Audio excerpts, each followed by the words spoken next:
Baru-baru ini, Farhad Abbas menceritakan kendalanya dalam mengurus Agus. Pasalnya, keterbatasan indera penglihatan membuat Agus sulit mengawasi barang-barang yang dimilikinya, termasuk uang tunai senilai 15 juta rupiah yang sempat dikabarkan hilang di rumah. Padahal, menurut Farhad Abbas, Agus adalah sosok yang sangat rapi dalam menyimpan barang. Peristiwa kehilangan uang dalam nilai fantastis itu membuat orang-orang di sekitar Agus jadi saling tuduh. Sayangnya, tidak diketahui bagaimana nasib uang yang hilang itu akhirnya. Namun, Farhad Abbas mengaku sempat menegur Agus agar lebih berhati-hati dalam menyimpan uangnya daripada berujung membuat orang rumah saling tuding. Potongan video itu seketika menjadi perbincangan. Uang senilai 15 juta rupiah diduga hilang di rumah Wawa. Netizen yang budiman pun meyakini uang tersebut tidak mungkin hilang karena tercecer.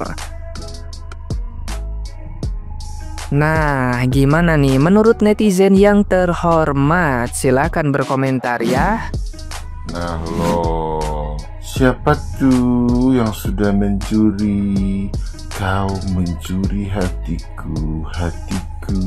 Oh hatiku 15 juta. Giliran yang benar-benar mencuri kok tidak dilaporkan? Laporkan dong, biar diketahui siapakah yang sudah mencuri uang tersebut. Siapa? Hayo siapa? Siapa coba? Ya mungkin saja tangannya terlalu kreatif hingga sulit dikendalikan, hingga pada akhirnya hilanglah 15 juta oleh si tangan-tangan jahil tersebut. Ya kan? Ya dong. Lumayan loh 15 juta. Lumayan bisa buat beli seblak, beli batagor, cilok, hingga cireng. Lumayan. Kira-kira siapa ya yang tangannya sejahil itu, hingga sekreatif itu, hingga sulit dikendalikan, hingga pada akhirnya 15 juta pun melayang, hingga membuat Samiun bersedih. Samiun bersedih. Siapa ya? Siapa coba? Ayo, siapa ya? Kok iso? Kok koyo ngono? Oh, jangan-jangan si Samiun pada akhirnya tidak lagi tinggal di rumah Ceneneng, berpindah ke apartemen. Mungkin sebab musababnya dikarenakan kehilangan sebesar 15 juta tersebut. Karena kan katanya hilangnya di rumah Ceneneng. Wow, seperti itu tuh. Alright. Ulala. Membahas kasus donasi atau sumbangan Agus Salim memang nggak ada habisnya ya guys. Tapi pernah nggak sih kalian bingung apa sih bedanya donasi atau sumbangan? Atau mungkin istilah donatur dan penyumbang? Ayo kita bahas secara ilmiah dan komprehensif dari berbagai perspektif. Pertama-tama kita bahas dari definisinya dulu. Nah, donasi dan sumbangan sering digunakan bergantian, tapi sebenarnya punya makna yang berbeda. Secara umum, donasi biasanya mengacu pada pemberian yang dilakukan melalui proses terstruktur, formal, dan berkelanjutan. Ingat guys, kata kuncinya terstruktur, formal, dan berkelanjutan. Seringkali dikelola oleh organisasi atau lembaga tertentu. Nah, sedangkan sumbangan di sisi lain lebih spontan, bersifat insidental, dan sering diberikan secara langsung kepada individu atau kelompok tanpa perantara formal. Contoh, kalau kamu menyumbang uang kepada teman yang lagi terkena musibah, itu mirip sumbangan guys. Tapi kalau kamu ikut mendukung program penggalangan dana dari lembaga resmi, itu lebih tepatnya disebut dengan donasi. Selanjutnya kita lihat dari perspektif hukum guys. Nah, secara hukum donasi sering dikaitkan dengan organisasi yang memiliki izin yang resmi, seperti izin PUB atau pengumpulan uang dan barang. Ini karena biasanya guys, dana yang terkumpul itu biasanya jumlahnya besar dan harus dikelola secara transparan. Sedangkan sumbangan itu sifatnya lebih fleksibel, seringkali tidak melibatkan regulasi yang ketat, terutama jika sifatnya pribadi dan tidak terorganisir. Selanjutnya dari perspektif sosial dan praktis. Nah, dari sisi sosial guys, donasi sering dikaitkan dengan gerakan sosial yang besar, misalnya seperti bantuan bencana alam atau program pendidikan. Sementara sumbangan lebih bersifat pribadi atau personal, seperti membantu tetangga yang mungkin sedang kesulitan atau mendapat musibah. Selain itu, donasi biasanya memiliki feedback loop, seperti laporan penggunaan dana untuk menjaga transparansi. Sedangkan sumbangan jarang memiliki sistem pelaporan karena kan sifatnya lebih informal. Jika ada donasi dan sumbangan, maka ada donatur atau penyumbang.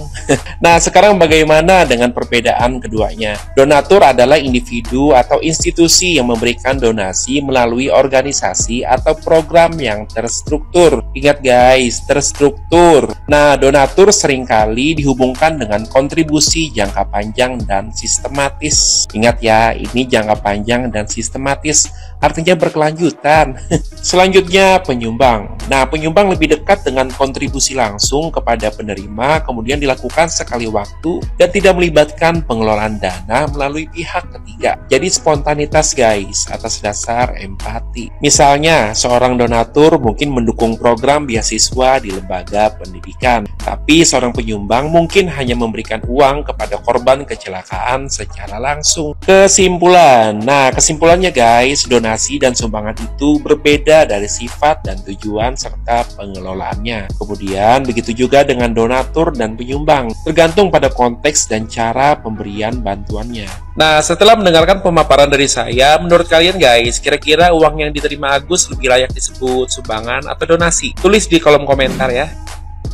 Ciri-ciri setan adalah selalu menghasut Anda untuk melihat kebaikan orang terhadapmu itu adalah sebuah keburukan, sebuah kejahatan, sebuah penghujatan. Itu adalah ciri-ciri setan. Setan akan selalu membuat Anda berpikir buruk terhadap orang lain. Mau sebaik apapun orang itu, kalau setan yang bekerja tetap buruk. Nah kan? Buktinya sekarang Anda sudah tidak bisa lihat cahaya lagi, woi guys. Jadi informasi terbaru sekarang, Agus sudah tidak bisa melihat cahaya sedikit pun lagi, ya. Karena apa, Gus? Tunda lagi pengobatan, tunda jalan sana sini, kunjungi semua kantor polisi, main sana sini, kunjungi semua rumah sakit, lupa dikunjungin. Ada yang udah ngatur buat kunjungin rumah sakit, dicuekin. Hasilnya sekarang bagaimana? Sudah tahu sendiri kan setannya siapa? Kalian isi sendirilah nama setannya itu siapa. Sekarang minta setannya yang tanggung jawab, ya. Itu aja pesan saya.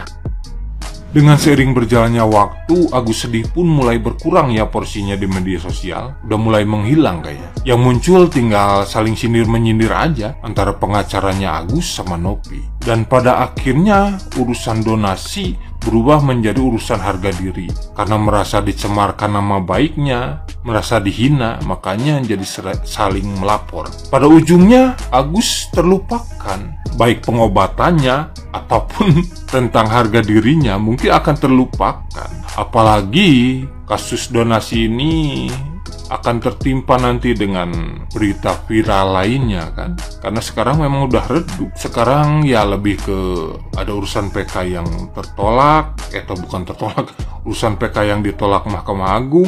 Ada lagi Agus Buntung itu yang korbannya sampai 17 orang. Gimana sekarang? Coba kalian satu pemikiran gak sama saya? Coba bener gak? Pada ujungnya si Agus ini akan terlupakan. Dan ya mungkin nanti dia jadi TikToker, mungkin jadi apa. Ya gitu aja sih.